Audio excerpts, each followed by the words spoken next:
Before he was Saint Augustine, the father of the Church, the man who shaped Western thought for 1,000 years, he was a rebel. He was a brilliant, ambitious, arrogant young rock star of rhetoric. He chased fame, fortune, and passion. He abandoned the faith of his mother, embraced a controversial cult, and lived a life he would later describe as a cauldron of illicit loves. He didn't just doubt God, he hated the God he thought he knew. This is the story of how Aurelius Augustinus went from a self-proclaimed slave of lust and skeptic to one of history's greatest minds. And this is Catholic Saints, where we explore journeys of faith that changed the world. It's the story of Saint Augustine of Hippo, and why his journey from the gutter to the altar is still the most compelling conversion story ever told. Augustine was born in Thagaste, North Africa, in 354 AD. His life was defined by the conflict between his ambitious pagan father, Patricius, and his deeply devoted Christian mother, Monica. He was an absolute academic prodigy, a natural orator destined for a glittering career. But outside the classroom, he was searching for satisfaction in all the wrong places. He took a mistress, and they had a son, Adeodatus. He lived with her for over a decade. He was committed, yet felt a deep spiritual emptiness, a profound restlessness. Disappointed by Christianity's perceived lack of sophistication, he spent 9 years trapped in Manichaeism, a strange cult that saw the world as a constant battle between light and darkness. He was looking for wisdom, but only found more confusion.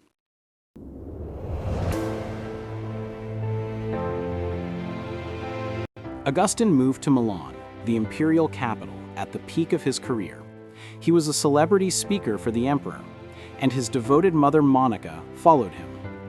In Milan, he began listening to the sermons of the bishop, St. Ambrose. Augustine only cared about Ambrose's rhetoric at first, but the content, the message of the gospel, started to sink into his heart. The moment came when he had to choose. He separated from his mistress, a truly heartbreaking moment, but immediately realized he couldn't live without some physical pleasure. He was torn between his intellect and his will. He uttered the prayer that perfectly captures the human struggle with temptation. Grant me chastity and continence, but not yet.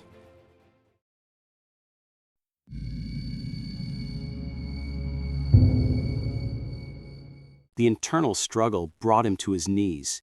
He ran out of the house, collapsed under a fig tree in a garden, and wept, convinced that his intellectual pride was the only thing stopping him. And then, piercing the silence, he heard a child's voice from a nearby house chanting a simple rhyme. Tolle lege, tolle lege.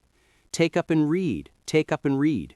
He rushed back to his friend, picked up the Bible, and opened it randomly to the Apostle Paul's letter to the Romans. The words he read were a command to cast off the works of darkness and clothe himself in Christ. The moment of peace was absolute. All the darkness of doubt fled away.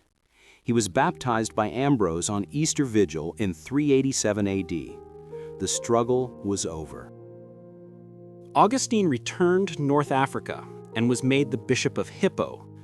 He spent the next 40 years as a shepherd, a brilliant preacher, and one of history's most prolific writers. His first great masterpiece was the Confessions, the first great autobiography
dramatic journey of this intellectual giant, please like this video, subscribe for more deep dives into the lives of the saints, and let me know in the comments which of Augustine's famous quotes resonates most with you.